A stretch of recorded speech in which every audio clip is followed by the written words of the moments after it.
Ikaw, nakakita ni.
A few moments later.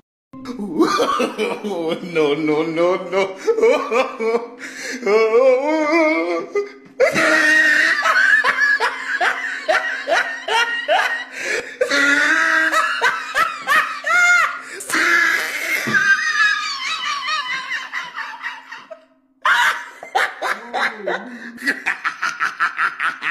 Oh, he tried it.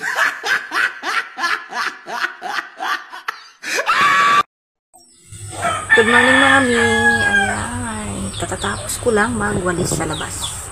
So, naglinis na rin ako dito sa loob ng kwarto namin. Ayan. So, ngayon maglalaba na naman ako, guys. Kasi ilang araw din akong nabisi, diba, sa labas. So, ngayon lang ako makakapaglaba ulit. Oh my God. Yung asawa ko sana yung maglalaba nun. Kaso nga lang is may trabaho siya ngayon. Alas 2 pa siya umalis dito kanina. So, ito yung labahan ko. Tingnan nyo, guys. Hindi lang ito. Kundi andun pa sa labas. Kasi mga itim pa lang to. Yung mga medyo puti is binabad ko na kahapon.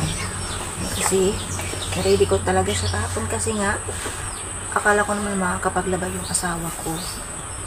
So, diba? May trabaho siya ngayon. So, no choice ako, kundi ako ang maglaba ngayon. Diba? Talaga. Ang kulit-kulit. Kulit-kulit. Dalawang bowl dito, guys. Hindi lang ito. Kundi dalawa. So, dahil nga maglalaba pa yung nanay ko is tatambay muna ako dito sa kwarto kasi napakainit. And then, napagod din ako sa kakawalis sa labas. Ayan. Dito muna kami ng dyan anak ko. Ayun. Ayun. Kudo, kuon na. Diba? Kakulit. Kakulit niya, guys. Tapos na sila mag-almusal. Kasi dumaan dito yung naglalako ng taho at saka biscuit na din. Kumain na din sila ng biscuit. Siyempre, pati na rin ako. Diba? Papahuli ba ang buntis kumain? Siyempre, food is cravings now. Hindi pwede magpagutom yung buntis. Kasi, sumasakit yung tiyan pag hindi nakakain. Ganon, diba?